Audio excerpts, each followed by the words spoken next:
Jaya, Gurudeva Jaya, Gurudeva Jaya, Gurudeva Jaya, Gurudeva.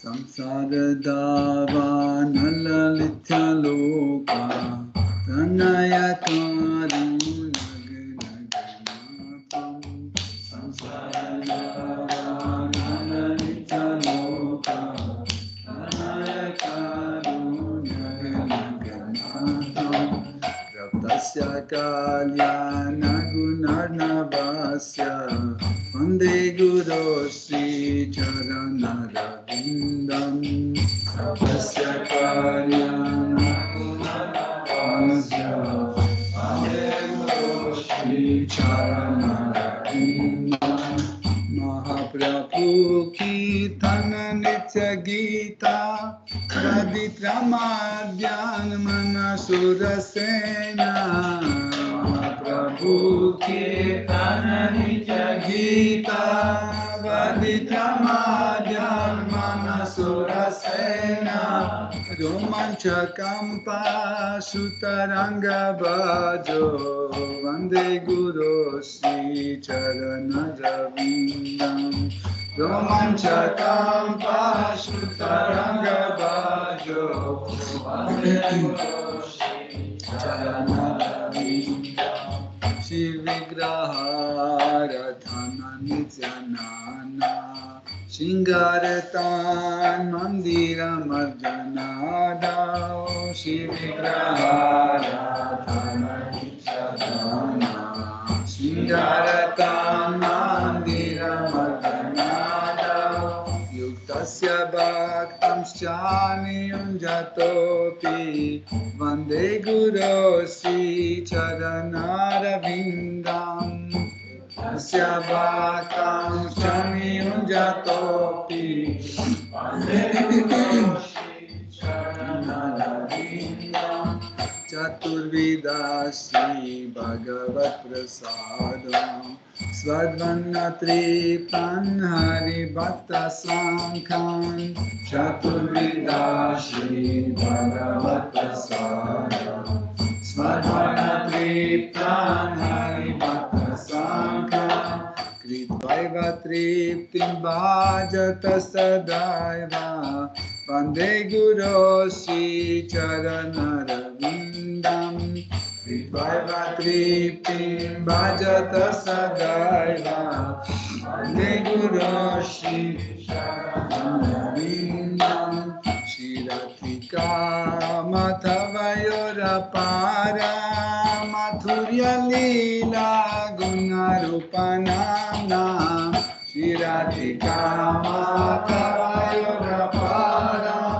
Mathurya Lila Gunarupanana Pratikshana Swadana Dolupasya Vande Guru Sri Charanarvindam Pratikshana Swadana Dolupasya Vande Guru Sri Charanarvindam Nikunjayuno Ratike Visitar Yayali Piryukti Rapekshaniya Nikunjayuno Ratike Visitar Yayali Piryukti Rapekshaniya Tatrapti Daksha Dativalabhasya Vande Guru Sri Charanarvindam Tatrapti Daksha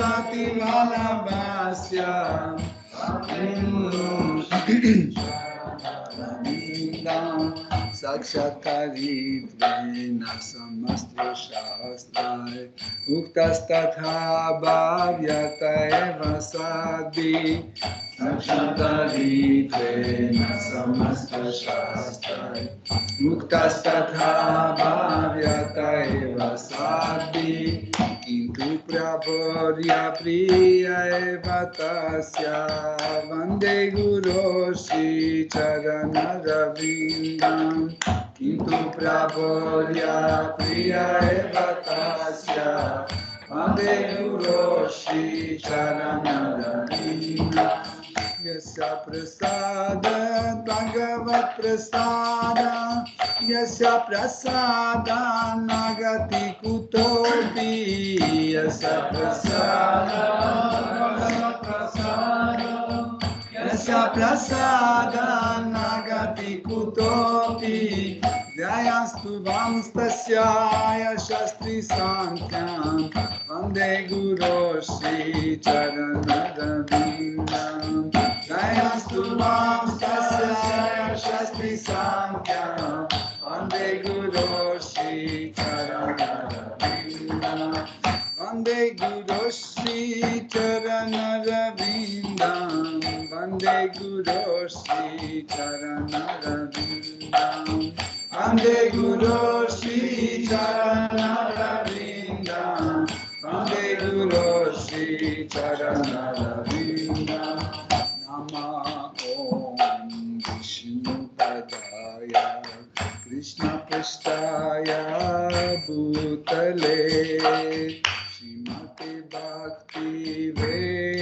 Vedanta Swami Niti Namine Nama Om Vishnu Padaya Krishna Prasthaya Bhutale Srimate Bhakti Vedanta Swami Niti Namine Namaste Saraswati Devi Gauravani Pracharine Nirvishesha Shunyavadi Pasyatya Dishatadine Namaste Saraswati Devi Gauravani Pracharine Nirvishesha Shunyavadi Jaya Shri Krishna Chaitanya Prabhu Nityananda Shri Advaita Gadadhara Shivasadi Gaura Bhakta Vrinda Jaya Shri Krishna Chaitanya Prabhu Nityananda Shri Advaita Gadadhara Shivasadi Gaura Bhakta Vrinda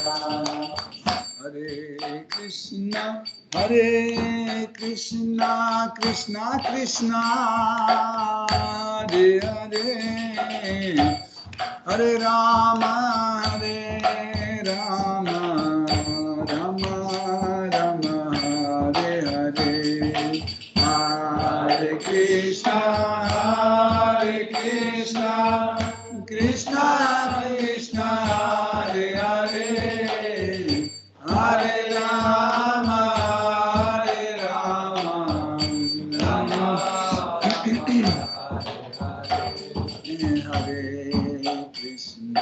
Hare Krishna Krishna Krishna Hare Hare Hare Rama Rama Rama Hare Hare Hare Krishna Krishna Krishna Hare Hare Hare Rama Rama Rama Hare Hare Hare Krishna Krishna Krishna Hare Hare Hare Rama Rama Rama Hare Hare Hare Krishna Krishna Krishna Hare Hare Hare Rama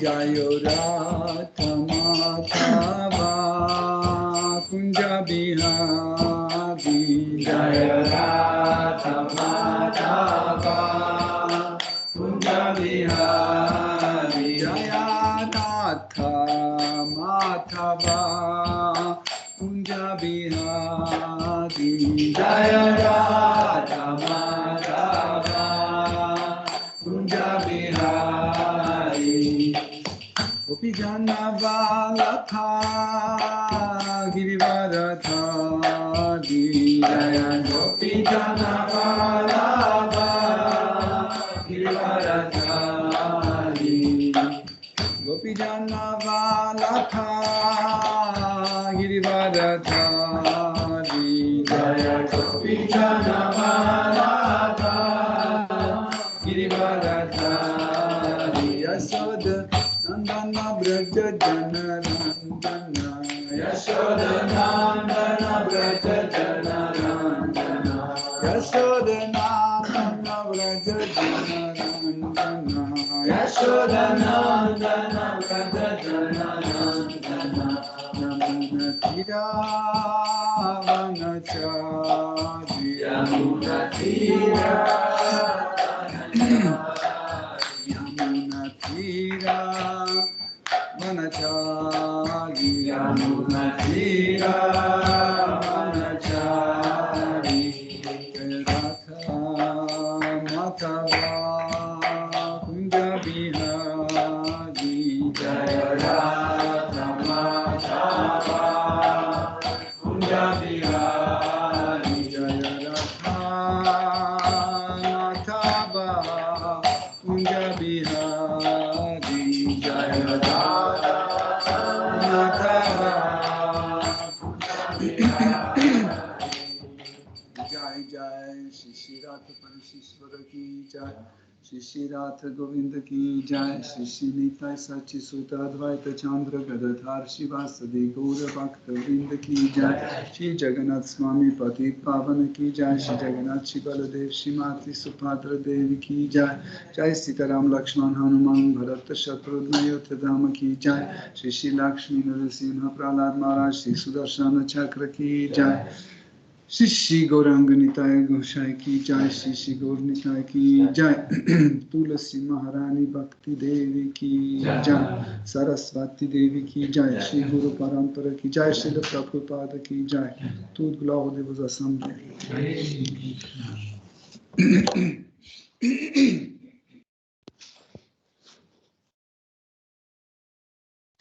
Om Ajnanati Mirandasya Janan Jana Shalakaya Chakshurun Militam Yena Tasmai Shri Gurave Namaha Shri Chaitanya Mano Bhishtam Stapitam Yena Bhutale Svayam Rupa Kadamayam Dadati Svapadantikam Vandeham Shri Guru Shri Yuta Pada Kamalam Shri Gurum Vaishnavamscha Shri Rupam Sagrajatam Sahagana Raghunatham Vitam Tam Sajivam Sadvaitam Savadutam Parijana Saitam Krishna Chaitanya Devam Shri Radha Krishna Padam Sahagana Lalita Shri Vishakam Vitamscha He Krishna Karuna Sindhu Dina Bandhu Jagatpate Gopesha Gopika Kanta Radha Kanta Namostute Tapta Kanchana Gaurangi Radhe Vrindavaneshwari Vrishabhanusutte Devi Pranamami Hari Priye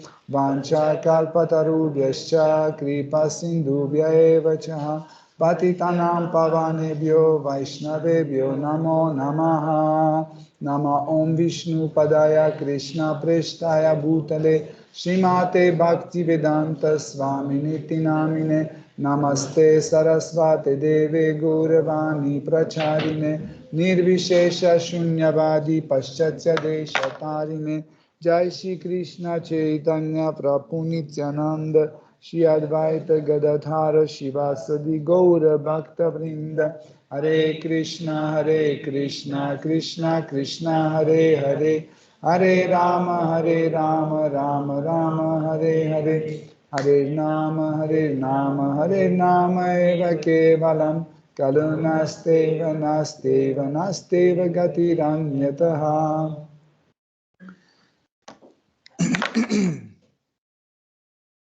Om Namo Bhagavate Vasudevaya.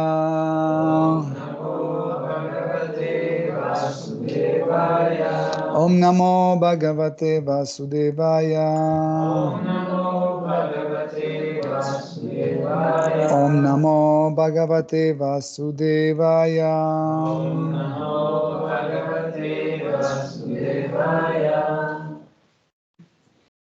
Hare Krishna, chers dévots, nous continuons d'étudier Srimad Bhagavatam. La dernière fois, on a fini par 52. 3. Je revérifie, mais normalement 53. Sur le champ. Tu m'as hélas quitté, oui. Je crois qu'on a fait 52 et 53. Ok, dans ce cas-là, 54. Et oui, ça, on a lu 2 versets.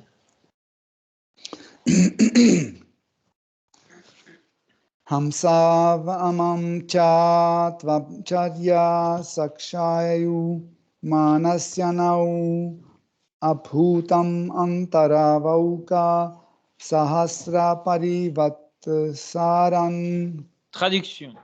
Ma chère et douce amie, toi et moi sommes pareils à 2 cygnes. Nous habitons ensemble le même cœur, qui est comme le lac Manasa. Bien que nous vivions ensemble depuis plusieurs milliers d'années, nous n'en sommes pas moins très éloignés de notre résidence originelle. Ce nom est porté par Srila Prabhupada. Le monde spirituel constitue la demeure, le foyer originel de l'être distinct et de Dieu, la personne suprême. Dans ce monde spirituel, le Seigneur et les êtres distincts vivent fort paisiblement ensemble. Étant donné que l'être distinct demeure absorbé dans le service du Seigneur, ils partagent tous deux une vie de félicité. Toutefois, lorsque l'être distinct cherche son propre plaisir, il tombe dans l'univers matériel. Même lorsqu'il est dans cette situation, le Seigneur reste auprès de lui en tant que l'âme suprême, son ami intime. Plongé dans l'oubli, l'âme distincte ignore que le Seigneur l'accompagne en tant que l'âme suprême. Il reste donc dans un état conditionné pendant des millénaires.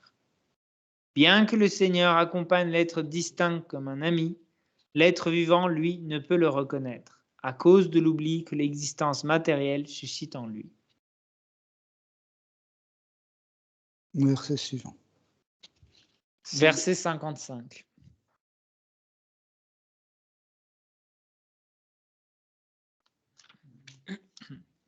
Tu es toujours la même amie pour moi. Depuis que tu m'as quitté, tu t'es de plus en plus plongé dans le matérialisme et incapable de me voir, tu as voyagé sous diverses formes en ce monde, dont chacune était issue de quelques femmes. Donc, Kshirodakasha est Vishnu qui est apparu devant roi Puranjana qui était né comme Vaidarpi, comme une femme, et qui a perdu son mari. Elle était prête à rentrer dans le feu sur lequel elle devait brûler le corps de son mari. Elle voulait entrer dans le même feu, mais Kshirodakasha Vishnu, Paramatma de l'extérieur, a arrêté et a commencé à poser des questions. Et si vous vous souvenez, vendredi, on a étudié un verset important dans lequel Paramatma a posé des questions qui sont vraiment des questions qui peuvent évoquer la vie spirituelle chez un être vivant. Et la première question était qui je suis. C'est la première chose qu'on commence à concevoir quand on entame la vie spirituelle. Également dans la Bhagavad Gita, la première chose où Krishna traite, le premier sujet que Krishna traite, c'est l'âme. il dit à Arjuna que tu peux tuer personne, parce que et toi et ceux que tu penses pouvoir tuer, ce sont des âmes. Et Krishna explique l'état constitutionnel de l'âme. Par la suite, on a vu l'idée que nous traitons les autres comme nous. Par exemple, si je suis convaincu que je suis une âme, donc automatiquement, je pense que les autres sont aussi une âme. Si je pense que je vais mourir, je pense que tout le monde va mourir. Si je pense que je suis éternel, tout le monde doit être éternel. Donc il y a plusieurs variations de ce genre de pensée. Mais au final,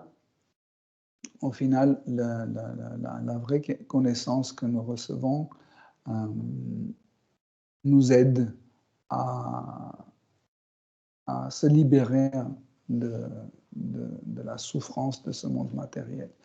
Nous avons aussi bien distingué la différence entre la douleur et la souffrance. On a dit que ce n'est pas la même chose. La souffrance, c'est quelque chose que nous pouvons accepter ou ne pas accepter, appliquer ou ne pas appliquer, vivre ou ne pas vivre, tandis que la douleur, c'est quelque chose qui vient tout seul, et tant qu'on est attaché à ce corps, soit grossier, soit subtil, nous allons toujours sentir la douleur ou le disconfort. Bon, quand je dis la douleur, pensez aussi tout type d'émotions. Hein. Par exemple, nous pensons que la douleur, c'est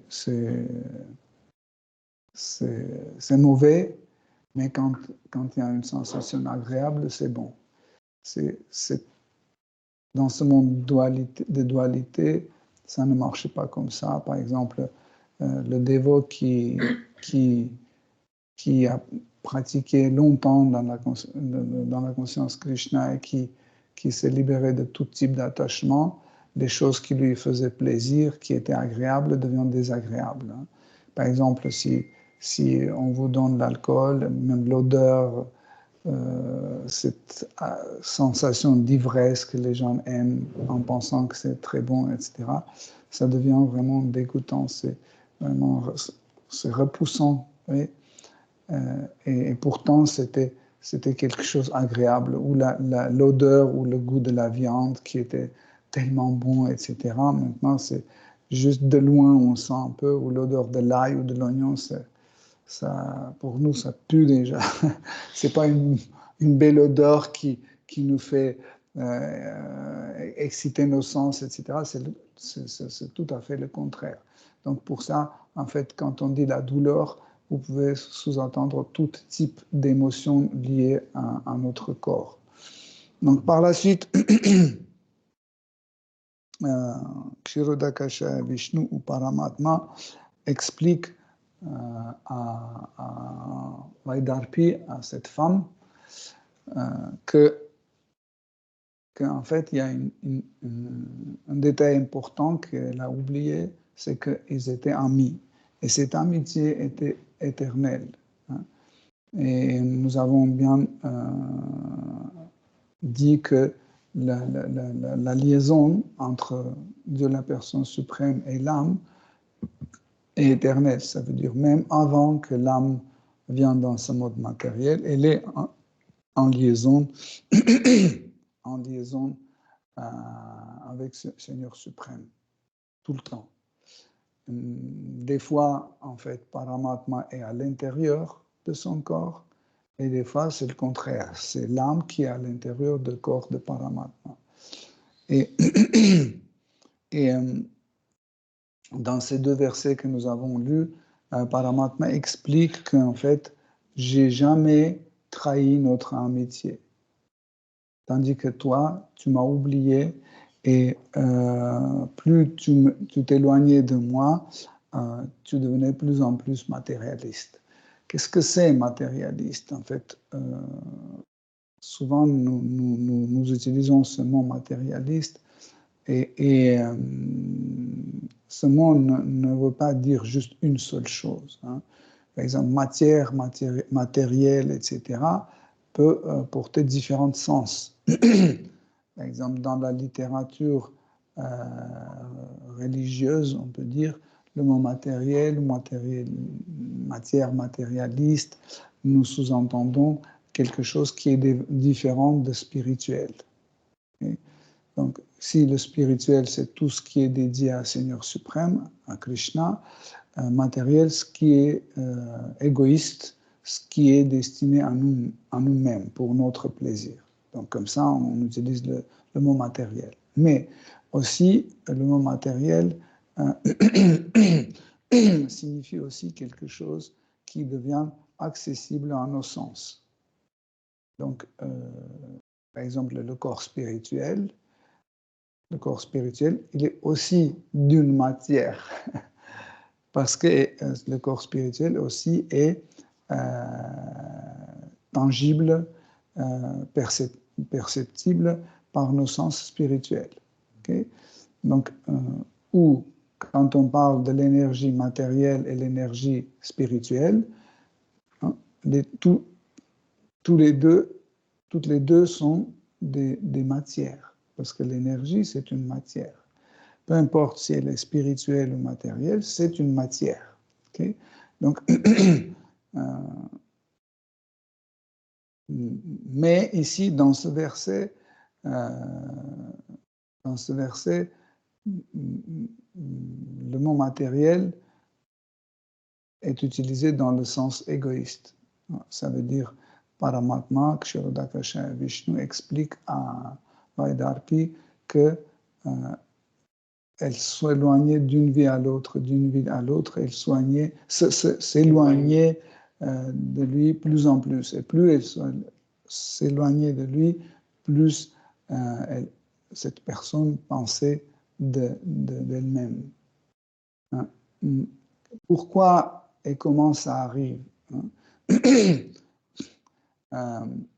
En réalité, nous, chaque être vivant, dans notre cas l'être humain, nous agissons selon les concepts existentiels qui sont placés dans notre intelligence. Qu'est-ce que c'est les concepts existentiels? Les concepts existentiels, c'est que, par exemple, je suis mortel ou je suis immortel. Ça, c'est un concept existentiel. Ou je suis ce corps ou je ne suis pas ce corps. Les autres êtres vivants sont mes amis ou ils sont mes ennemis. Le but de la vie, est-ce que le but de la vie, c'est avoir plaisir, faire ce que je veux, profiter de ma liberté, ou c'est le contraire, vivre une vie bien restreinte et me consacrer au service dévotionnel, etc., etc. Donc tout ça, en fait, c'est des concepts existentiels. Même je suis un homme ou je suis une femme, c'est aussi les choses existentielles. Hein. Aussi, par exemple, nous ouvrons nos yeux le matin et la première chose que nous faisons, nous nous rappelons de nous-mêmes, qui nous sommes. Hein. Par exemple, ce matin, j'ai ouvert les yeux et je me suis dit, tu vas vite faire la douche parce que tu vas chanter Samsara Dhavana. Tu es un dévot. Mais ce n'était pas moi, en fait. C'était mon intelligence qui m'a dit qui je suis. Vous voyez, c'est extraordinaire comment ça marche. Et après, vous touchez quelque chose, il faut se laver parce que tu as touché, tu es contaminé, donc il faut se laver. Tout ça, en fait, tous ces concepts, en fait, tous ces directives sont placés dans notre intelligence. Et le mental, en fait, est dirigé par toutes ces choses qui sont écrites ou bien placées dans notre intelligence. Mais pourquoi, dans Sadhana Bhakti, nous procédons à une forme de pratique répétitive? Par exemple, chaque jour, on chante Hare Krishna, Hare Krishna.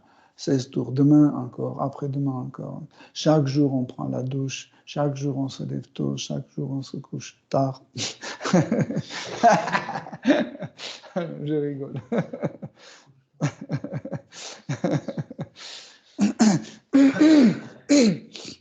En fait, pourquoi notre pratique est répétitive? Parce que, en fait, l'intellect fonctionne de cette façon-là comme un tiroir. Quand vous utilisez un tiroir, vous tirez, vous l'ouvrez, vous posez un document dedans et vous fermez. Après, vous ouvrez, vous posez un document dessus et vous fermez. En fait, chaque fois, quand vous voulez prendre quelque chose de votre tiroir, vous ouvrez et vous prenez le dernier document qui était posé. Okay? Par exemple, j'ai posé le contrat de EDF dans mon tiroir. La prochaine fois, quand je vais ouvrir pour mettre un autre document, par exemple le contrat de téléphone, je ouvre, je vois EDF et je dis oh, il faut que je règle ça. Mais j'ai mis mon deuxième document dessus, j'ai fermé. La prochaine fois, quand j'ouvre, je tombe sur le contrat de téléphone et je commence à oublier le contrat précédent. Vous voyez? C'est à cause de ça que nous sommes obligés chaque jour répéter la même pratique pour garder sur le premier plan, toujours garder ce concept existentialiste que je suis un dévot et mon devoir c'est chanter Hare Krishna, écouter la Bhagavad Gita, cuisiner pour Krishna, prier, etc., servir Guru, servir les dévots, etc. Il suffit, dans votre pratique, dans notre pratique de Bhakti Yoga, dans Sadhana Bhakti, il suffit de petit à petit arrêter une de nos pratiques, cette pratique s'en va petit à petit, elle est oubliée et on ne la pratique plus. Tout le monde a eu cette expérience, n'est-ce pas? Par exemple, vous dites, bon, là je suis très occupé, là aujourd'hui je ne vais pas chanter avec Krishna, je vais chanter demain. Demain je suis encore plus occupé, dans la journée, 2 fois je me souviens, oh oui, finalement, je n'ai pas chanté mes tours. Et après, quand je vais me dormir, tu n'as pas chanté tes tours. Ah oui, c'est vrai, c'est vrai. Et on s'endort. Lendemain matin, on a oublié, et après encore. Et après, on voit un dévot dans la rue avec son japa qui est en train de chanter Hare Krishna. On dit, ça fait déjà des mois que je ne chante plus. Et pour cette raison, notre pratique est répétitive. Chaque fois, le document qui est en dessous, chaque fois quand on ouvre le tiroir, il doit être placé dessus. Voyez? Pour cette raison, nous n'arrêtons pas. Pourquoi Krishna dit « pense toujours à moi ». Toujours, ça veut dire chaque instant, pense à moi. Sinon, il pouvait dire « bon, tu peux penser à moi à 6 heures du matin, midi et à 18 heures du soir. Après, tu fais ce que tu veux. » Non. On va l'oublier facilement.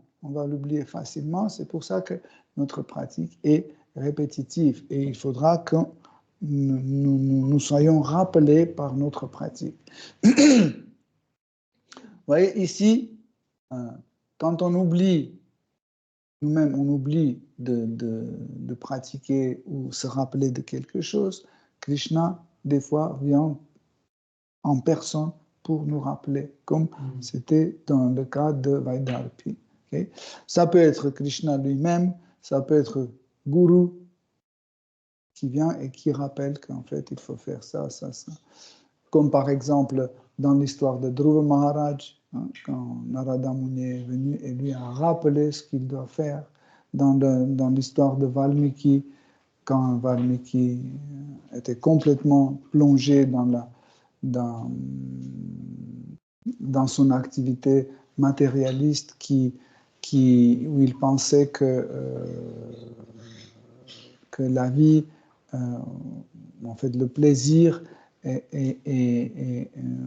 permet d'obtenir ce qu'on veut par tous les moyens, mais Narada Muni a dit non, c'est pas comme ça, il faut suivre les règles de Bhakti Yoga, les principes de Bhakti Yoga. Est-ce qu'ils sont allumés? Oui. Okay. Regarde, si c'est sur 24, 22. Ok. Donc, Paramatma dit que plus on s'éloigne de lui, de Dieu, de Krishna, nous partons dans les formes qui ont moins de chances de se rappeler de Krishna. Il y a 8 400 000 espèces vivantes dans notre univers et seulement 400 000 qui sont des formes humaines qui sont capables d'accéder à la connaissance spirituelle. Une fois, on a bien détaillé ce concept et plus nous continuons notre activité matérielle, en fait, notre relation avec Dieu s'éloigne encore et encore et encore et encore. Et nous devenons tellement égoïstes que la forme humaine dans notre naissance devient plus en plus rare. Certaines personnes pensent que oui, c'est pas grave, bon, si c'est pas dans cette vie-là, dans la vie prochaine, non, je vais profiter de cette vie, c'est pas grave, ce sera dans la vie prochaine. Là, je suis bien, j'ai un corps en bonne santé, beaucoup d'argent, bon, et puis en plus, il n'y a pas de garantie que dans la vie prochaine, j'aurai la même chose. Bon, pour ça, je vais profiter de cette situation, je vais vivre une vie cool, et après, on verra. De toute façon, après, quand je vais naître, je ne vais pas me souvenir des corps précédents, je ne vais pas souffrir comme ça. En fait, celui qui va souffrir, ce ne serait pas moi. En fait, c'est les réflexions d'un tamaguna, parce que c'est toujours nous qui vont souffrir, peu importe dans quel corps nous sommes. Même quand on est un chien battu, c'est toujours nous qui va prendre ces coups. Quand on est dans un corps d'un moustique et quelqu'un nous écrase, c'est toujours nous qui vont recevoir cette douleur. Peu importe, je me souviens que j'étais un éléphant ou pas. Vous comprenez? Et il n'y a aucun sens si je suis une moustique maintenant ou autre. Le plus important, c'est que moi qui reçois en fait toutes ces émotions et tous ces ressentis. Et Narada Muni, dans ce verset, dit que toutes ces formes de vie sont faites par une femme. Donc, comme on a dit, quand on a commencé cette histoire, on dit que cette histoire est un peu métaphorique. Et en fait, ici, cette idée de femme, on parle de l'énergie matérielle. Parce que l'énergie matérielle, d'ailleurs, comme toutes les énergies de Krishna, ont la nature féminine. Même pratiquement dans toutes les langues, l'énergie est un mot féminin.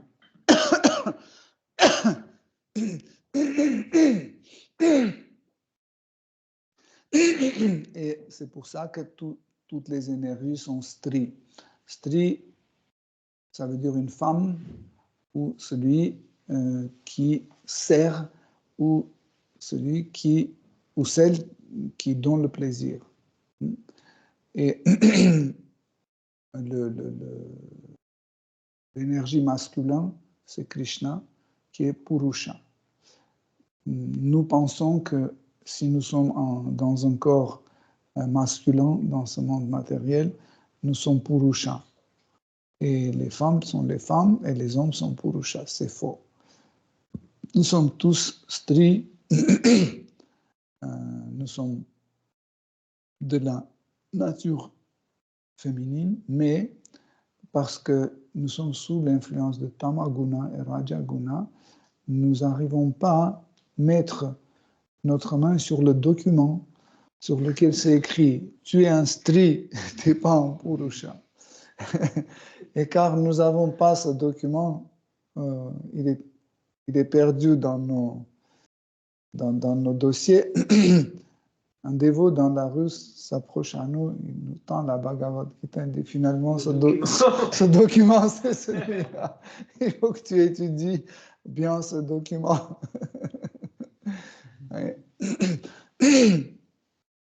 Et petit à petit, en étudiant la Bhagavad Gita, le tamas commence à partir. Et quand le tamas part, notre véritable nature commence à se manifester. Vous savez, c'est extraordinaire comment, durant le sadhana bhakti, notre vraie identité commence à se manifester. Au départ, nous ne faisons pas attention. Pourquoi? Parce que le motif égoïste est encore toujours avec nous. Krishna explique dans la Bhagavad Gita 4 motifs qui nous amènent dans sadhana bhakti. C'est la souffrance, le désir de gratification des sens, la curiosité et le désir de connaître la vérité absolue.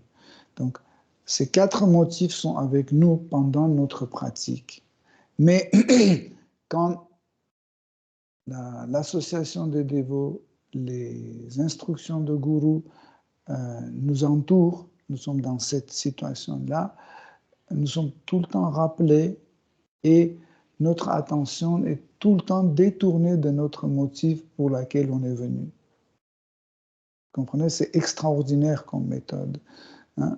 Imaginez, vous êtes venu pour votre santé, mais Guru parle de Bhakti, Guru parle de Krishna, les dévots parlent de service dévotionnel, on vous engage une fois à laver les vaisselles de Krishna, une fois balayer le sol, une fois transporter le prasad, etc., etc. En fait, cette association nous ne laisse pas tout le temps penser à notre motif initial.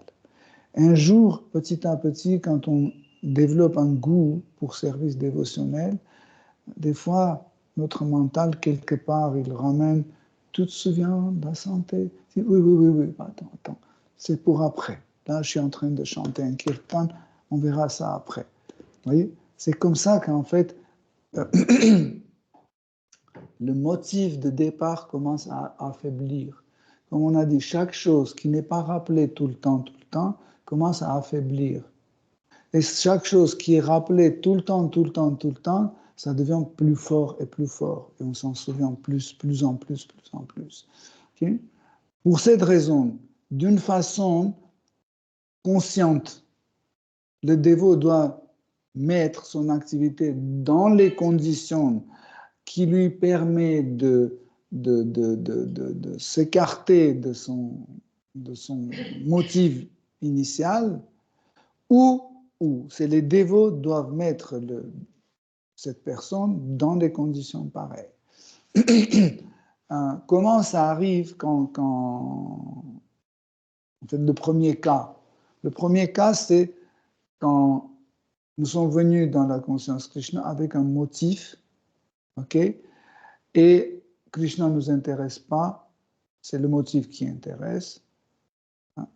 Là, on n'est pas dans le premier motif. Mais quand on arrive dans la pratique spirituelle où Krishna nous attire et nous remarquons que notre motif devient un obstacle pour atteindre Krishna, consciemment, nous nous mettons dans ces conditions. Vous voyez la différence. Tandis que l'autre, c'est que Krishna ne nous intéresse pas, nous intéresse notre motif.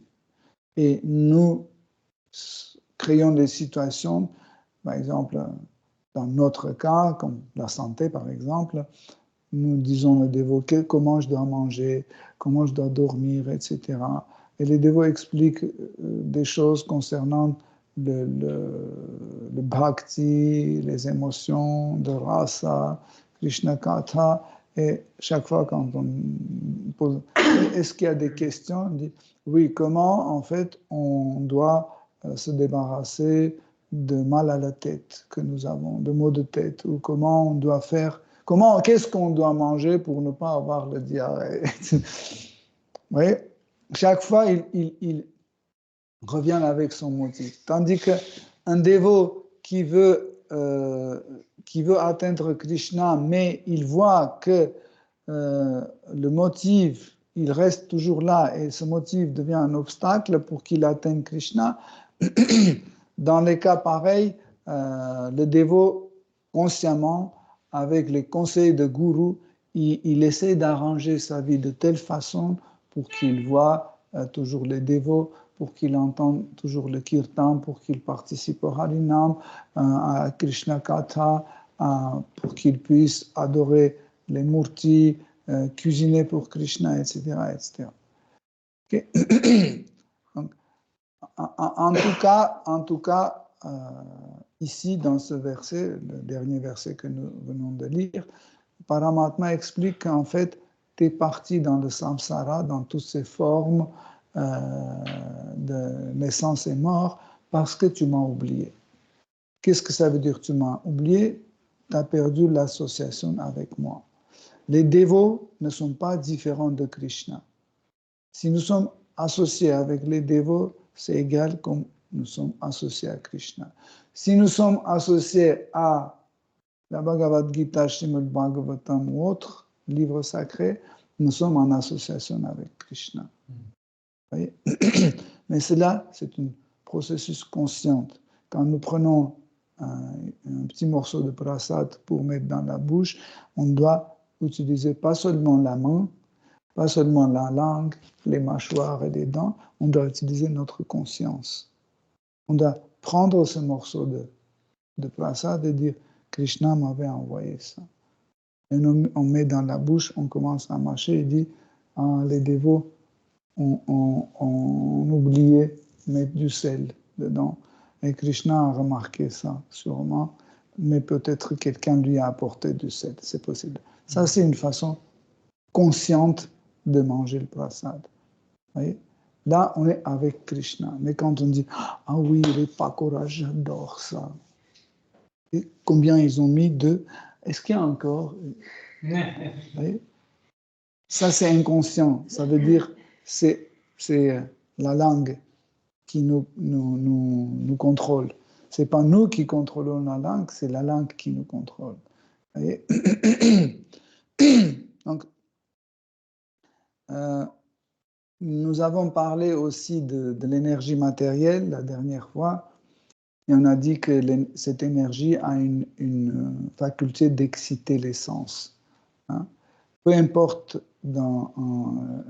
quel est le sens avec lequel on rentre en contact avec l'énergie matérielle, soit on la voit, soit on l'entend, soit on la touche, soit on goûte, toujours il y a une excitation. Et comme nous avons dit, cette excitation nous dérange, devient un obstacle pour notre progrès spirituel.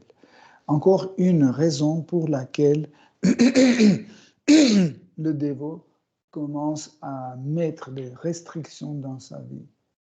Par exemple, il dort minimum heure, hors minimum, il mange un repas minimum, il parle minimum, si ce n'est pas Krishna. Ok?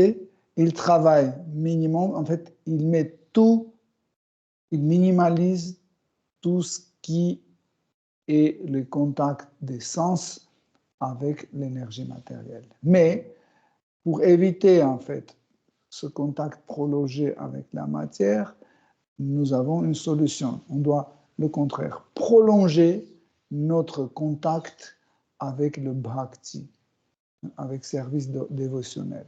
Quand ce contact est prolongé, plus on est dans le cas de bhakti, dans le cas de service dévotionnel, et on a bien dit que c'est un processus conscient. Ce n'est pas quelque chose de mécanique, parce que si on fait d'une façon mécanique, l'effet n'est pas le même que quand on fait d'une façon consciente. Donc, quand on applique notre conscience et on fait cela, donc, cette excitation recule. Par exemple, je lave le sol chez moi. Okay? Je lave le sol chez moi. Je peux penser, ah oui, personne n'a un sol chez eux comme ça, c'est le mien. Regarde comment le carrelage est bien posé, la couleur est vraiment la meilleure. Personne n'a. Voilà, les joints sont impeccables, etc. Bien choisis. C'est super. Voilà, et je ne glisse pas dessus. Et puis, quand il y a, waouh, c'est super, extraordinaire. Ça, c'est une excitation. Je suis parti d'un bhukti, dans la gratification des sens. Mais quand je lave, je dis, ah oui, les dévots seront très contents de marcher dessus, ça sera propre, et puis ils peuvent s'asseoir. Même quand il y a un morceau de prasad qui tombe par terre, ils peuvent prendre et mettre dans leur bouche, c'est tellement propre. Ça ne va jamais exciter votre mental et vos sens, jamais. Pourquoi? Parce que ce n'est pas quelque chose d'égoïste. Ça veut dire que vous ne pensez pas à gratifier vos sens. D'une catégorie de bhukti, ça passe à la catégorie de bhakti, service dévotionnel. Et encore une fois, grâce à la guidance de gourous et des dévots qualifiés, nous devons toujours accompagner nos actes de service dévotionnel de notre conscience. Chaque fois, on doit être conscient de ce que nous faisons. Okay? Le verset suivant. Alors, on a fait 55, hein, n'est-ce pas? Le verset 56. Donc, verset 56. Dans cette cité, le corps matériel, on trouve 5 jardins, 9 portes, un gardien protecteur, 3 logements, 6 familles, 5 magasins, 5 éléments matériels et une femme, qui est la maîtresse du foyer. Continue. 57. Cher ami, les 5 jardins représentent les 5 objets de la satisfaction des sens, et le gardien est le souffle vital, qui circule à travers les 9 portes. Les 3 logements symbolisent les éléments essentiels, le feu, l'eau et la terre. Les 6 familles sont constituées par l'ensemble que forment le mental et les 5 sens. 58. Les 5 magasins sont les 5 organes d'action agissant par l'intermédiaire des forces combinées des 5 éléments qui sont éternels. L'âme se tient derrière tout ce déploiement d'activité. En réalité, c'est une personne, elle-même destinée au plaisir. Toutefois, parce qu'elle est maintenant cachée dans la cité du corps, elle est privée du savoir. 59. Lorsque tu viens habiter un tel corps avec la femme des désirs matériels, le plaisir matériel te subjugue complètement et te fait oublier ta vie spirituelle. À cause de tes conceptions matérielles, tu es obligé de subir toutes sortes de conditions misérables. 60. À vrai dire, tu n'es pas la fille de Vidarbha. Pas plus que cet homme, Mayaladvaja, n'est ton mari bienveillant comme tu n'étais pas en fait le mari de Puranjani. C'est bon. Tu es simplement emprisonné dans ce corps aux 9 portes. Donc, en fait, je voudrais réunir tous ces versets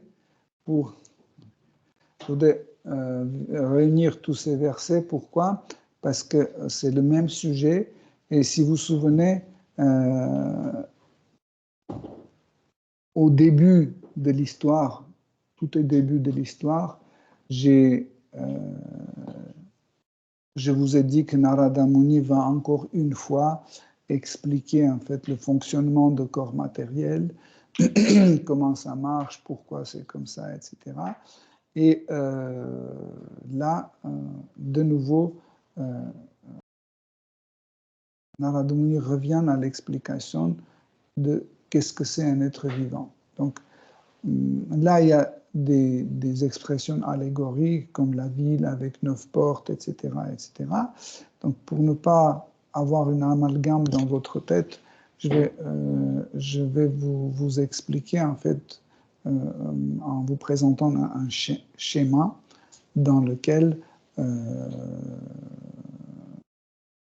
ne serons pas perdus. Okay? Donc, pour comprendre qu'est-ce que c'est un être vivant, nous commençons par les choses la plus perceptibles qui nous aident à saisir la présence d'un être vivant. Donc, la première chose, c'est le corps grossier, appelé Anna Maya Kosha. Donc, Anna, c'est la nourriture. Donc, ça, c'est la terre. La terre, dans le monde matériel, l'élément terre, c'est un élément qui est la plus forte manifestation de Tamaguna. Si vous regardez la terre, vous allez voir qu'en fait, elle présente beaucoup de aspects de tamas, de l'ignorance. Par exemple, la terre est inerte. Elle ne bouge pas. Par exemple, l'eau bouge, l'air bouge, le feu bouge, etc., etc., tandis que la terre ne bouge pas. La terre rentre en contact, en interaction avec les autres éléments les plus difficilement. Par exemple, l'air rentre en contact rapidement. Elle oxyde des choses, elle transporte les odeurs, etc. C'est trop rapide, tandis que la terre, c'est très, très dur. Elle rentre difficilement dans tout type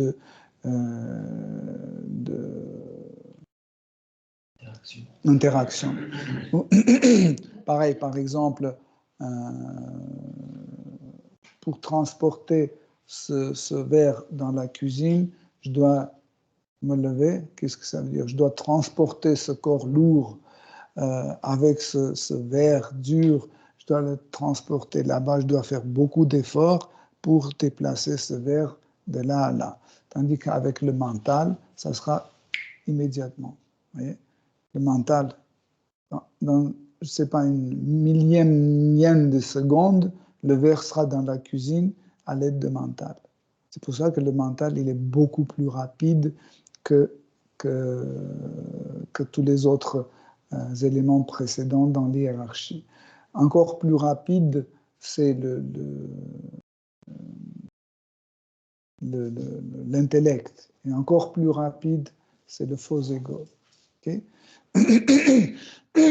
Donc l'être vivant est composé de corps grossiers. Le corps grossier, il est composé de 5 éléments que vous connaissez, la terre, l'eau, feu, air et l'espace. L'espace, c'est un élément grossier aussi. Et pourtant, on dit, mais c'est quoi l'espace? L'espace, c'est un élément. Et la présence d'un espace, c'est évident. Regardez, là, entre moi et ce mur, il y a un espace. C'est flagrant, ça existe. Mon corps prend tellement de centimètres cubes. C'est un espace. Quand on mange, en fait, par exemple, quand je mange des courgettes, j'introduis pas seulement la terre, j'introduis aussi l'air, le feu et l'espace dans ma bouche. Si je n'introduisais pas l'espace dans ma bouche, je pourrais éternellement manger. Parce que l'estomac, au bout de quelques minutes, se remplit par l'espace. Donc, l'espace de mon estomac, en fait, limite l'introduction d'un autre espace. Ça veut dire, quand nous nous nourrissons de l'espace aussi. Donc, il faut bien contrôler la quantité de nourriture. Cette quantité, le volume de nourriture, c'est l'espace qu'on mange avec la terre, etc., etc. Donc, le corps grossier. Le corps grossier, il est par sa nature très passif, comme on a dit, parce qu'il est composé de la terre, en gros, de l'eau. Hein. L'eau, c'est le deuxième élément en remontant, c'est le deuxième élément. Vous avez, et après, il y a l'air, etc., le feu, etc. Mais la plus grande quantité, c'est la terre et l'eau qui est assez proche à la terre. Nous disons que notre corps est composé de 90% de l'eau. Ce n'est pas tout à fait vrai.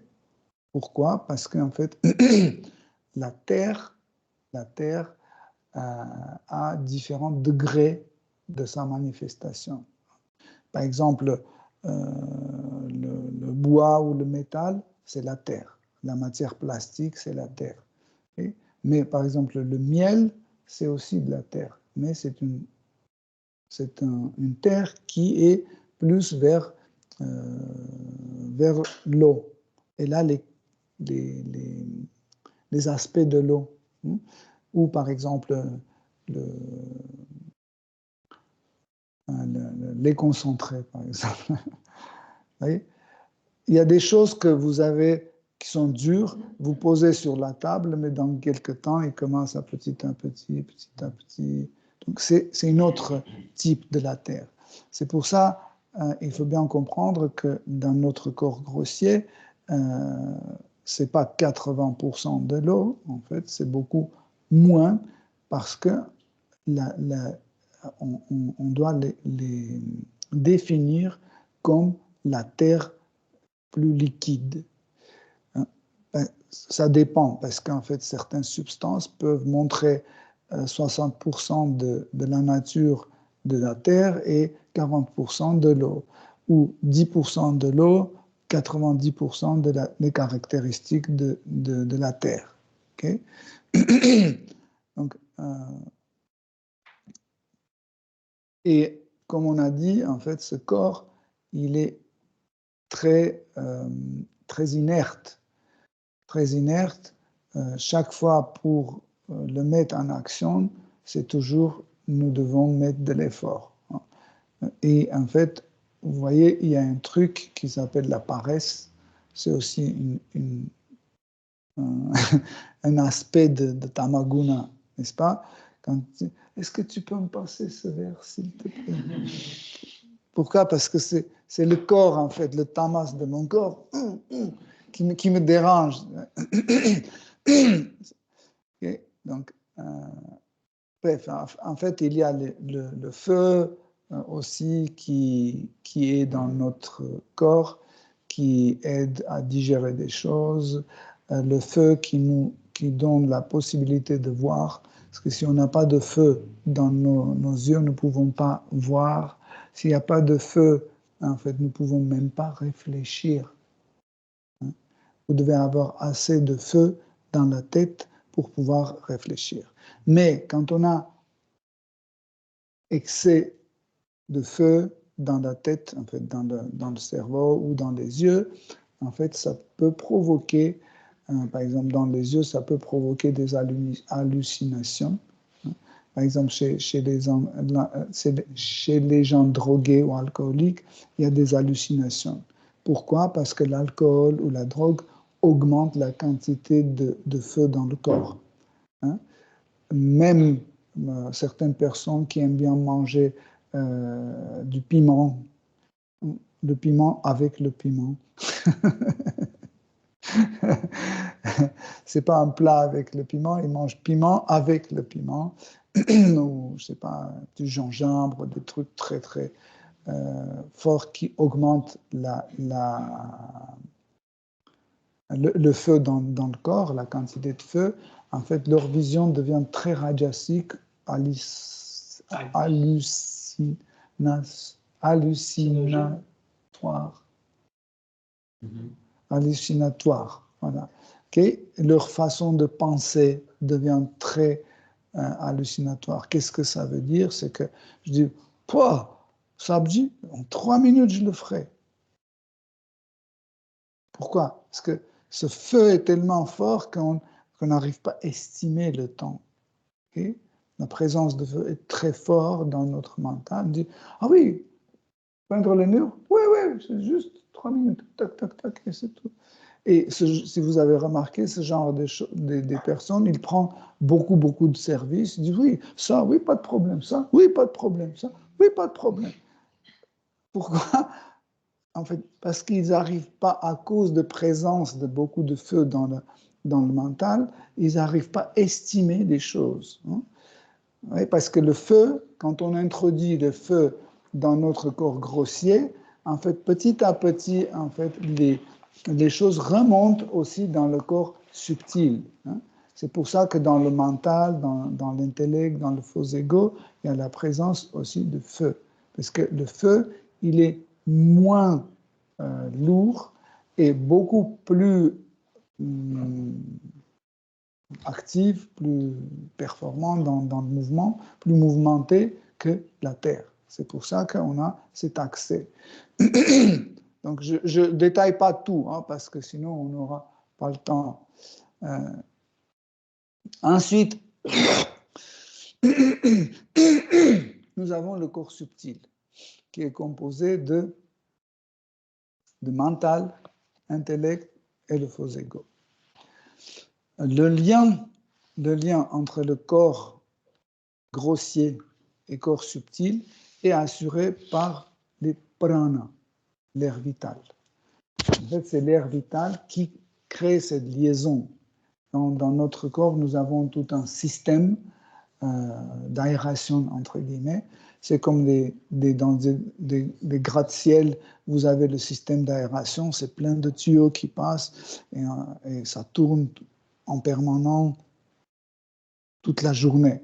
Pareil, chez nous, nous avons ce système d'aération par les canaux qui s'appellent nadi. Nadi, c'est des petits canaux par lesquels l'air vital tourne. En fait, l'air vital, pourquoi il est appelé l'air vital? Parce que la vie, en fait, cet air assume la vie dans le corps grossier. Si vous arrêtez la circulation de cet air dans notre corps, le corps va être détruit. Tout de suite, il va mourir. Hein. Par exemple, pour comprendre, prenez par exemple un brocoli. Quand le brocoli est frais, vous touchez, il est dur, élastique comme ça. Okay? Quand le brocoli commence à mourir, qu'est-ce que ça veut dire mourir? En fait, son système de circulation d'air vital commence à marcher moins en moins bien. Pourquoi? À cause de la déshydratation. En fait, quand l'eau commence à s'évaporer de cet légume, en fait, les canaux en fait, qui sont composés ou formés par l'eau et la terre, en fait, quand l'eau commence à s'évaporer, ces canaux se ferment. Ces canaux se ferment et en fait, l'air ne tourne plus et ce légume commence à être abîmé. Nous pouvons aussi abîmer la circulation de l'air vital en montant la température et en prolongeant le contact avec le feu. Par exemple, quand vous cuisez trop, il y a un moment quand c'est al dente, c'est bien, et puis un moment, pof, ça tourne et ça ne contient plus le système de nadi est cassé et les légumes deviennent comme une pâte. Même le goût, tout part. Même le goût part. Je ne sais pas si vous avez remarqué. Donc, quand c'est trop cuit, en fait, on a dépassé la cuisson. Entre une carotte ou un chou ou un aubergine, il n'y a plus de différence. Pourquoi? Parce que ce système de nadi, en fait, grâce à ce système Nadi, les huiles essentielles, le goût, l'odeur et tout ça, tout est préservé. Pareil, quand on baisse la température, trop, hein, il n'y a pas de différence entre une température, l'excès trop fort ou trop basse. Vous avez le même principe, hein, et vous pouvez brûler des choses. Hein. Par exemple, si vous prenez votre doigt et vous plaquez sur une plaque en métal qui est moins 70 degrés, votre doigt va brûler. Et pourtant, c'est pas, vous pouvez dire que ce n'est pas le feu, mais ça va brûler tout de suite. Vous voyez? C'est le même principe. Plus on s'approche vers le zéro, en fait, là, les choses se différencient. Okay? Donc, en fait, cet air vital est important. Voilà pourquoi, dans certains livres, hein, par exemple dans l'évangile de Seigneur Jésus-Christ, écrit deuxième évangile par Saint Jean, quand Jésus-Christ explique en fait comment on doit faire Panchakarma, il dit que notre corps doit toucher l'air. Hein. Là, il utilise le mot les anges de l'air. On a besoin de le contact avec l'air. Quand on est tout le temps habillé, en fait, la circulation de prana est ralentie. Plus les vêtements sont serrés, le prana tourne moins bien. Surtout, c'est horrible quand on met les temps. Comment ça se dit fond de temps. Quand les filles aiment bien faire comme ça pour que ça soit comme sur le magazine, hein, que ça lisse, etc. En fait, qu'est-ce que nous faisons? Nous couvrons les petits trous, les petits pores, hein, sur le visage. Quand c'est couvert, en fait, les pranas ne circulent pas. Et ce qui se passe, c'est le processus de vieillissement. Et plus les filles vieillissent, plus ils mettent la couche d'enduit devient plus forte. Et maintenant, Rassaël, l'autre jour, m'a montré, c'était horrible. Il y a même comme dans le bâtiment, on a les treillis soudés. Vous connaissez? C'est une armature qu'on met pour le béton. Ça s'appelle les treillis soudés, comme ça. Et en fait, c'était des mini treillis soudés on mettait sur les paupières, comme ça. Et après, on mettait l'enduit. C'est vraiment comme dans les travaux de bâtiment. Et tout était lisse et nickel. Donc, en fait, nous détruisons nos corps par nous-mêmes. Il n'y a aucune nécessité de faire ça. La vieillesse, c'est quelque chose de normal. Et la vieillesse a son esthétique. Qui a dit qu'une femme ou un homme ne peut pas être beau s'il a vieilli ou s'il a des rides? C'est normal.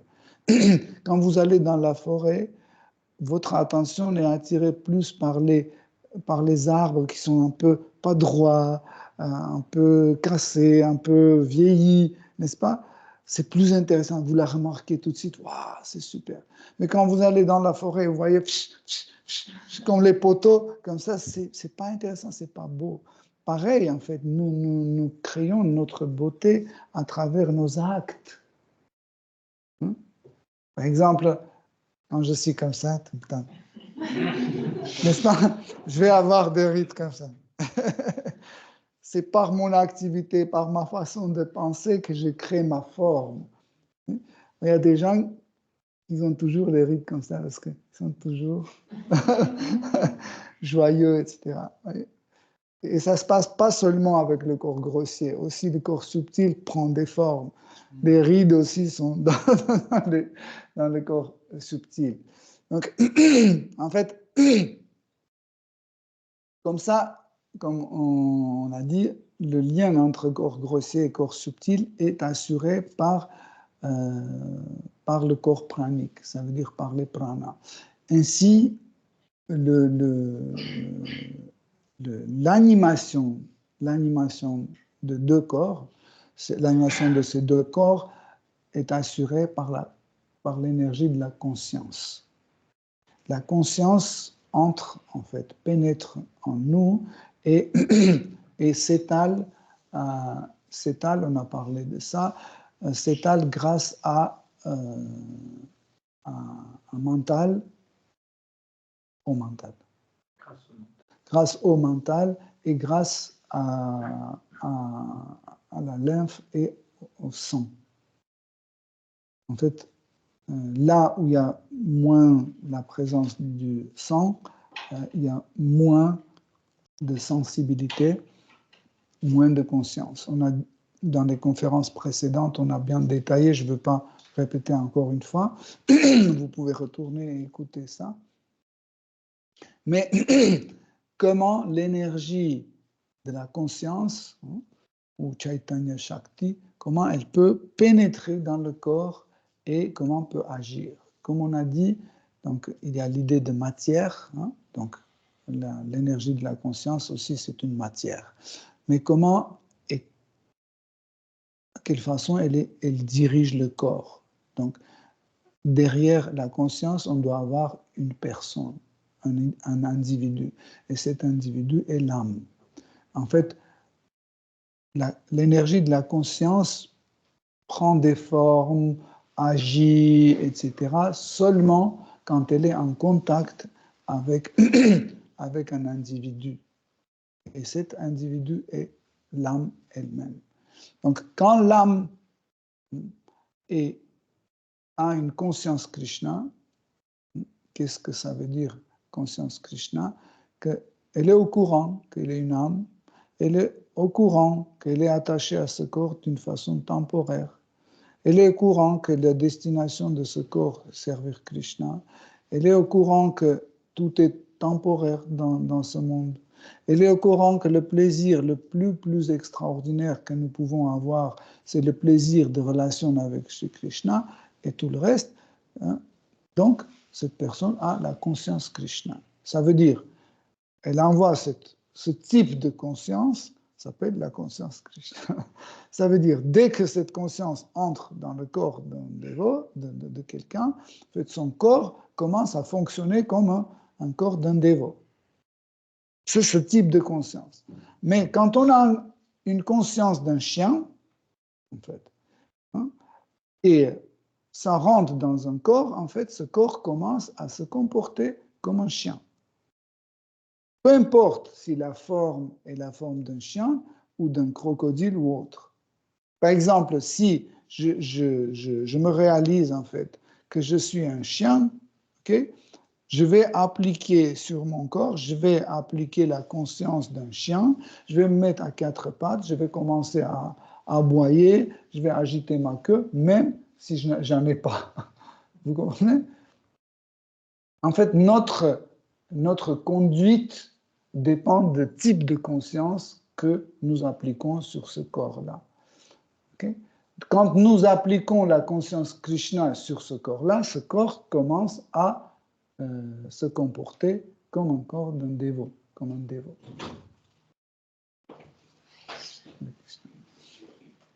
Okay? Donc, en fait, tout cela a été expliqué, en fait, et plus tard, quand Narada Muni va avoir une conversation extraordinaire avec roi Prachinabarhishat, roi Prachinabarhishat va être étonné. Et il va être étonné en disant, mais pourquoi on ne m'a pas dit ça? Pourquoi? Et pourtant, si tu connais, tous les sages connaissaient, et tu me dis que cette science est connue depuis l'éternité, pourquoi maintenant, quand je suis déjà âgé, c'est maintenant que j'apprends ça? Pourquoi? Et Narada Muni explique, parce que tu étais sur une fausse route. Tu étais sur une fausse route. En fait, quand nous sommes sur une fausse route, on ne va jamais avoir cette conscience. Par exemple, si on a pris la route de gratification des sens, c'est des rails complètement différents. Vous ne pouvez plus changer. Si ce matin on a parlé dans le parc, on chantait les tours, vous voyez, il suffit de s'écarter un demi-millimètre ici, plus on avance dans le temps, cet écartement devient grand. Mais il ne faut pas grand-chose pour s'écarter. Vraiment, quelques, je ne sais pas, millièmes de millimètre suffisant pour s'écarter.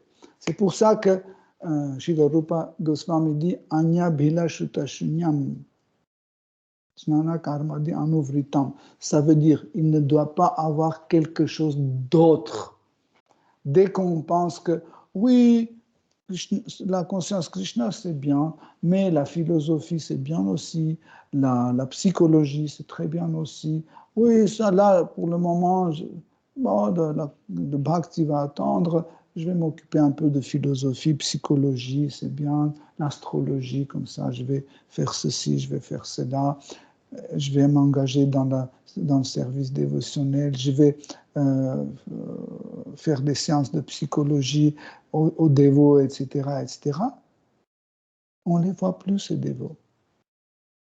Ils s'écartent, ils partent, on ne les voit plus.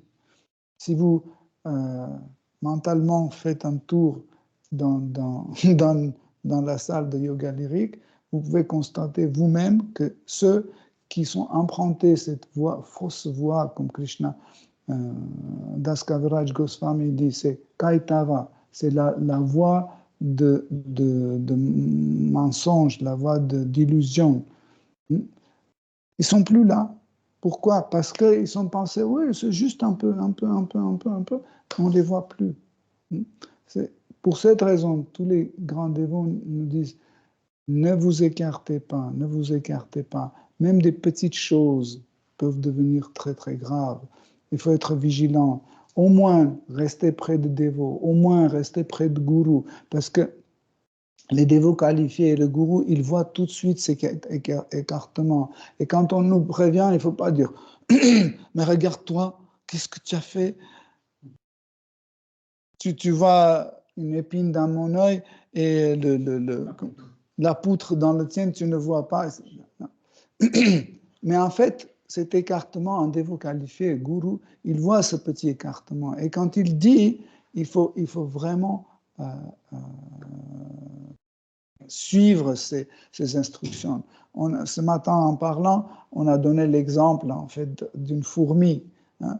Une fourmi qui est sous la guidance de gourou, en fait, il ne peut pas s'écarter. Dès que, par exemple, la fourmi, on veut que la fourmi vienne de point A jusqu'au point B. Dès que la fourmi commence à s'écarter, on pose le doigt là. La fourmi commence à aller à gauche. Et on pose le doigt à gauche, il va à droite. Comme ça, en le protégeant, et la fourmi arrive à sa destination. C'est comme ça, quand on est abandonné à Guru, il nous surveille. Hein. Dès qu'on s'écarte trop à droite, dès qu'on s'écarte trop à gauche, il met son doigt pour nous protéger.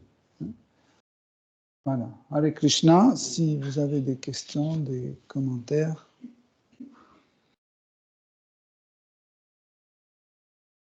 Passez à Brat. Atmarama était bien assis. Confortablement assis. Когда вы говорили, что, Параматма говорит, не помню с кем, с какой-то женщиной.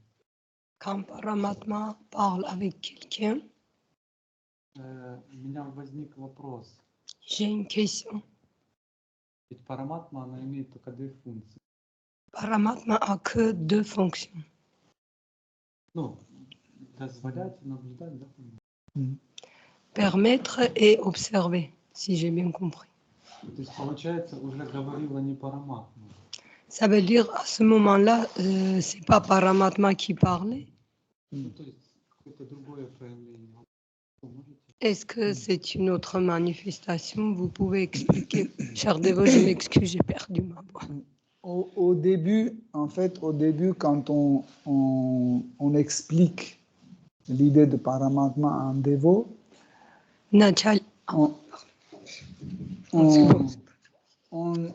on donne comme exemple Kshirodakasha Vishnu qui se manifeste dans chaque atome et dans le cœur de chaque être vivant. Kshirodakasha Vishnu. Okay? Donc, c'est une manifestation de Krishna qu'on voit à l'intérieur, qui est présente dans nos sens, à l'intérieur de nos sens. Mais après, quand on étudie le monde spirituel, quand on étudie différentes formes de Krishna, nous voyons qu'en fait, la notion de Paramatma est beaucoup plus large. Par exemple, la Paramatma sous la forme de Kshirodakasha Vishnu à 4 bras, n'est pas seul qui est présent dans le cœur de quelqu'un. Ça peut être aussi Shri Narasimha qui est dans le cœur. Ça peut être Shri Narayana, ça peut être Shri Ramachandra. Par exemple, une fois,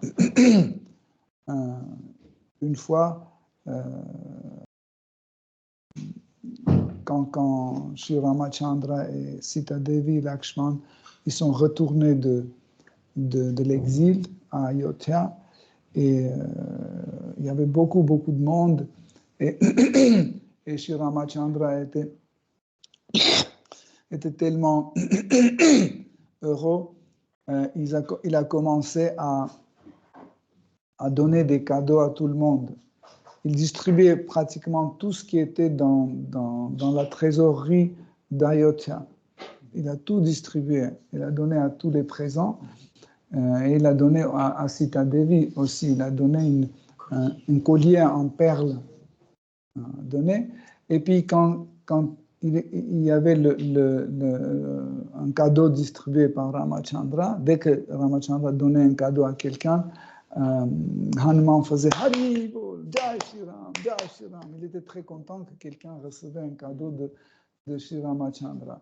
Et quand Shri Ram a donné les cadeaux à tout le monde, et c'était le tour de Hanuman, il a vu qu'il n'y a plus rien.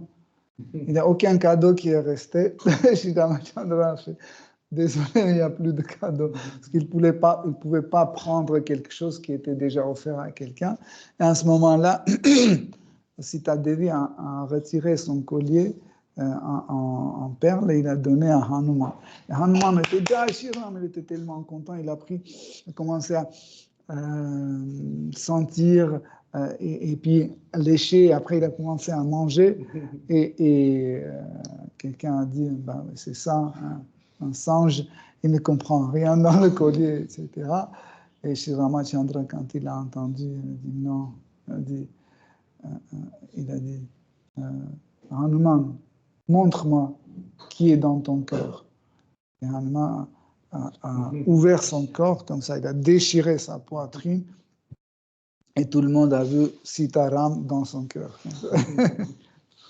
Donc, pourquoi j'ai donné cet exemple?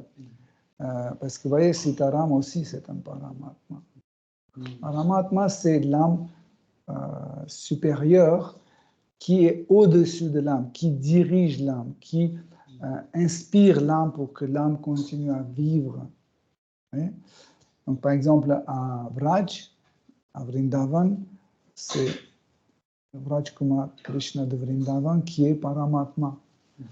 À Dvaraka, c'est Dvarakadisha Krishna qui est le Paramatma. Donc, mais comme on a dit, les autres formes de Krishna aussi jouent la forme de Paramatma, comme Sankarsana est aussi Paramatma pour tous les autres, pour tous les âmes aussi, Paramatma, car il abrite tous les âmes.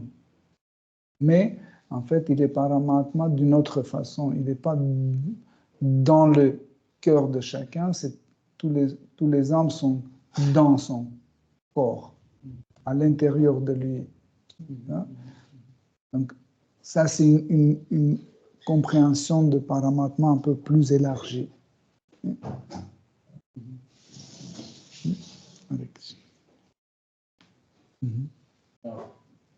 Paramatma et Ishtadev, quelle est la différence? Quel est le Paramatma et Ishtadev? C'est la même personne. C'est la même personne, car, en fait, tant qu'on n'a pas Ishtadev, Ishtadev n'est pas notre Paramatma. Ishtadev, c'est le Seigneur vers qui nous avons toute notre attraction.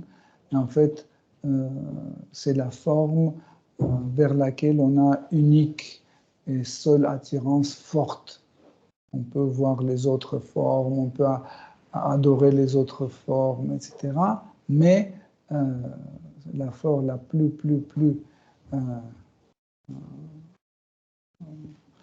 Ishta, on peut traduire comme désiré, le plus désiré. Okay? Le plus désiré. Donc, quand il se manifeste, c'est lui qui est dans notre cœur. Mais avant qu'il se manifeste, c'est, on peut dire, c'est Kshirodakashaya Vishnu, la forme de Kshirodakashaya Vishnu, qui est là pour animer ce corps, pour faire bouger ce corps, etc. etc.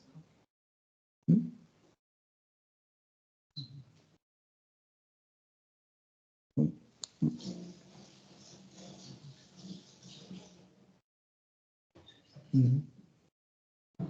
vous disiez, avec Krishna.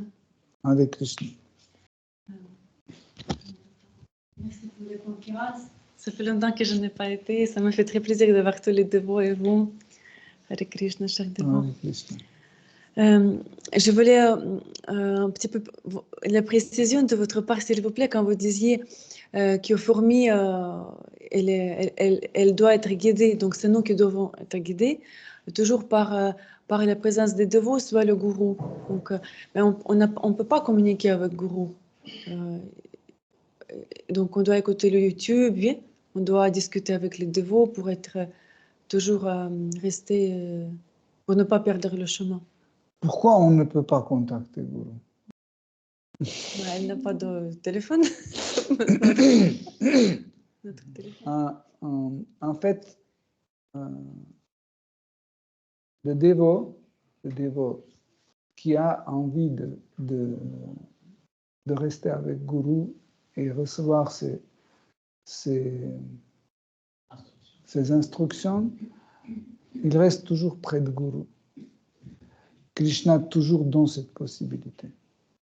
Même quand le gourou quitte ce monde, il part, Krishna donne toujours cette possibilité de rester en contact avec le gourou. Parce que, comme on a expliqué l'autre jour, en s'appuyant sur les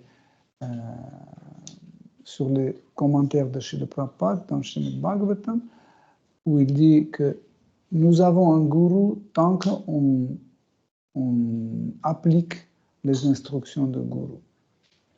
Avoir un gourou, c'est ça.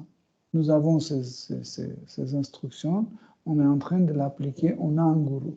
À partir du moment quand on arrête d'appliquer les instructions de gourou, on n'a plus de gourou, ou on n'a plus de protection. Okay? C'est ça en fait. Mais dans les règles générales, ça se passe comme ça quand le gourou donne la possibilité aux disciples de rester en contact avec lui. Par exemple, il fait des conférences par Skype où il va faire une retraite quelque part. C'est une possibilité de rester avec Gourou, échanger avec Gourou, le servir, etc., etc. Recevoir les instructions de Gourou. Ça dépend de notre volonté. Et tu vois que c'est pas toujours comme ça. Gourou, il donne des conférences, il fait des retraites, etc., mais les disciples ne sont pas là. Pourquoi? Parce qu'il y a, je ne sais pas, il y a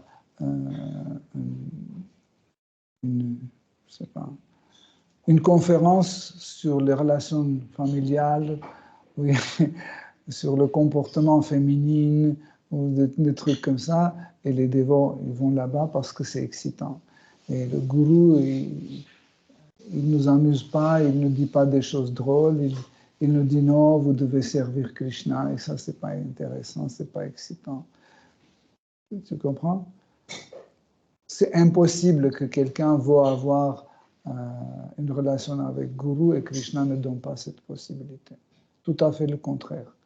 Dès qu'on manifeste vraiment être près de Guru, Krishna donne cette possibilité, même tellement, d'une façon tellement incompréhensible que tout ce qui était impossible, ça devient possible. Hein? C'est comme ça. Tout dépend de notre désir. Est-ce qu'on veut vraiment suivre les instructions de Guru ou pas?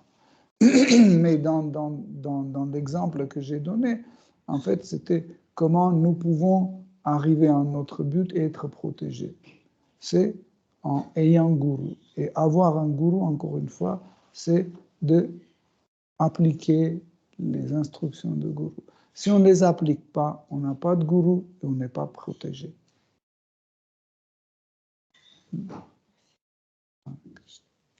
Encore une fois, avoir un gourou, ce n'est pas être initié. Être initié, ça ne veut pas dire avoir un gourou. Tu comprends? Ça ne veut rien dire. Je peux être initié et ne pas avoir gourou. Pourquoi? Parce que je ne suis pas les instructions de gourou. Tu comprends?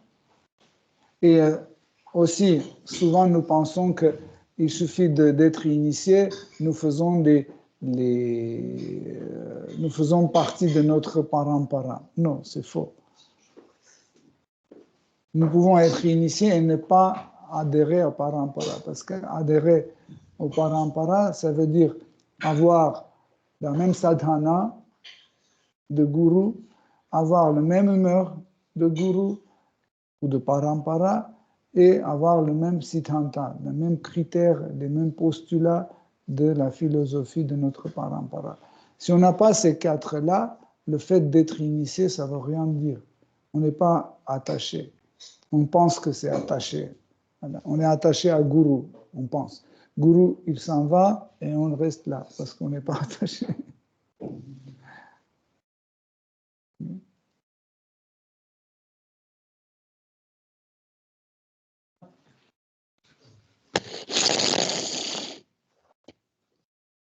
Tamas ne laisse pas, non? Tamas ne laisse pas.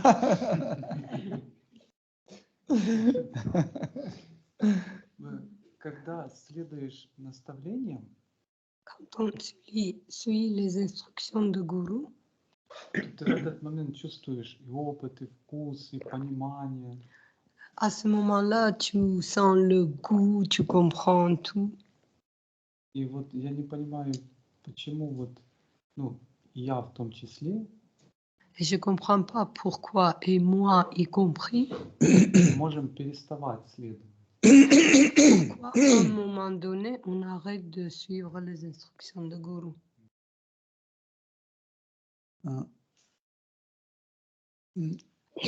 La cause de ça est bien écrite dans Srimad Bhagavatam, dans l'histoire de Prithu Maharaj. Sanat Kumar explique que rien ne nuit, ne perturbe, ne nuit plus le chemin de la réalisation de soi que l'idée qu'il y a quelque chose de plus intéressant. L'idée qu'il y a quelque chose de plus... Par exemple, vous êtes en train de vous préparer pour appliquer l'instruction de Guru, mais à côté, vous avez une idée qu'il y a quelque chose de plus intéressant. Par exemple, le Guru dit, il faut aller dormir. C'est une simple instruction. Il faut aller dormir. Mais nous, on dit, mais là, regarde, il y a les dévots qui sont en train de parler, là, ils rigolent, ils mangent une pizza, et voilà, et moi, je suis là. Tu vois? Pourquoi? Parce qu'en fait, ça, c'est plus excitant. Nous avons une sorte d'attachement, gratification des sens. Ne pensez pas que quand on mange, on prend prasad ou on chante ou on danse, c'est toujours dans le contexte de service dévotionnel. Non. Des fois, on mange parce qu'on aime bien manger, on chante parce qu'on aime bien chanter, on danse parce qu'on aime bien danser. Et si on nous propose une autre musique, hein, par exemple, On va danser sur une autre musique. Si on nous propose une autre plat qui n'est pas prasad, mais aussi végétarien, non, on peut manger ça avec plaisir. Pourquoi? Parce qu'on est attaché à tout ça. Ouais. C'est cet attachement, en fait, cet attachement qui nous ne laisse pas appliquer les instructions de Guru. Et c'est cette idée-là qui est la plus dérangeante, la plus nocive, hein, et le plus grand obstacle que nous pensons qu'il y a des choses plus intéressantes. Hein. Par exemple, Guru donne une conférence sur la Bhakti-Rasamrita Sindhu, il y a 3 dévots. Et ici, un autre, entre guillemets, Guru, donne une conférence sur la relation familiale. Ou la relation. Comment résoudre le problème de couple? Et la salle est remplie. Pourquoi? Parce qu'ils pensent que ça, c'est plus important et plus intéressant. Quand le problème de couple sera résolu, je vais venir écouter Bhakti Rasamrita Sindhu. Tant que ces problèmes ne sont pas résolus, je ne peux pas écouter ça. Mais ils ne comprennent pas que pour résoudre ces problèmes-là, il faut écouter Srimad Bhagavatam et Bhakti Rasamrita Sindhu. Srimad Bhagavatam lui-même, il dit aucun problème matériel ne peut pas être résolu à travers une application matérielle. Vous comprenez? Pour résoudre un problème matériel, il faut agir d'une façon spirituelle.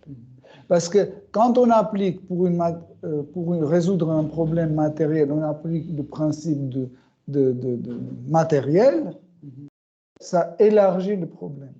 En fait, avant, on avait un problème. Quand on essaie de le réparer, on a 3 problèmes. Après, on se met pour réparer ces 3 problèmes, il devient 10. On multiplie ces problèmes. Hein?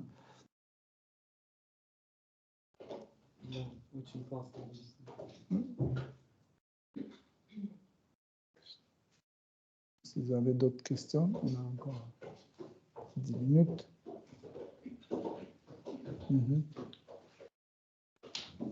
Pourquoi on ne se rappelle pas de nos naissances d'avant? En fait, c'est pas qu'on ne se rappelle pas. Quand on est dans le ventre de notre mère,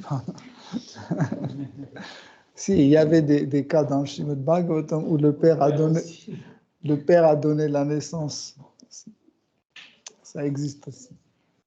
Donc, quand on est dans le ventre de notre mère, en fait, nous se rappelons de notre vie passée.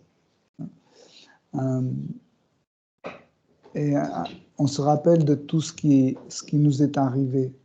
On se rappelle. Jusqu'au moment où on sort d'utérus et on voit le monde qui nous entoure. Donc, quand on ouvre les yeux, on voit des choses qu'on ne connaît pas.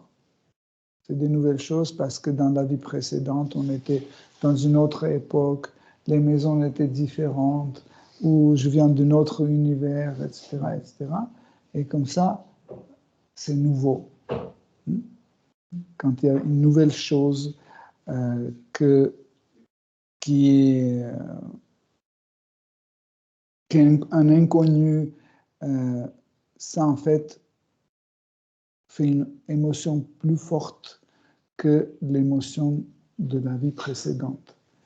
Par le principe, notre être fonctionne de cette façon que l'émotion forte écrase l'émotion faible. Okay? Donc, par exemple, je me souviens, au moment où je suis encore dans le ventre de ma mère, et je me souviens que j'étais, je ne sais pas, le serviteur de Cléopâtre, le cuisinier de Cléopâtre, par exemple. Je me souviens très bien, et quand je sors et je vois les médecins avec leurs masques, etc., et puis quelqu'un qui fait c'est qui? C'est ton papa, oui. et j'ai peur. En fait, toute cette nouvelle émotion fait reculer, en fait, ma mémoire. Okay? Après, on m'emmène quelque part, on me dans une voiture, je regarde le plafond de cette voiture, je ne comprends pas qu'est-ce que c'est, vous comprenez? Et après, il y a quelqu'un qui crie, on met la musique, il y a quelqu'un, boum, boum, boum, je ne comprends rien, tu vois? Et après, on sort, et après, on commence à me nourrir avec des trucs, etc. Donc, tout ça, c'est des nouvelles émotions qui font reculer en arrière ma mémoire. Tu comprends? C'est comme l'histoire avec le tiroir. Hein? Ça se recule. Des fois, même maintenant, vous pouvez avoir les mémoires de passé qui peuvent revenir, mais vous n'arrivez pas à la situer, vous ne savez pas où la mettre. Hein? Par exemple, je ne sais pas, il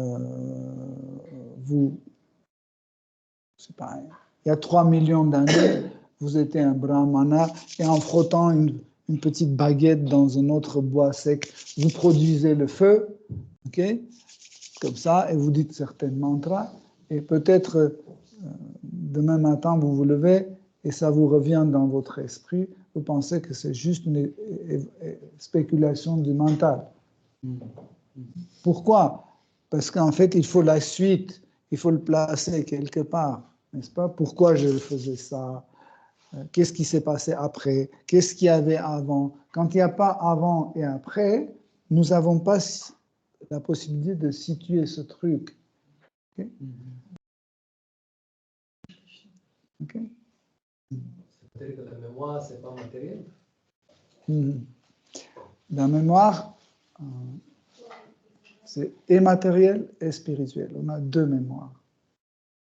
En fait, la mémoire qui nous rappelle toutes nos gratifications des sens, cette mémoire est matérielle. La mémoire qui nous rappelle Krishna, c'est une mémoire spirituelle.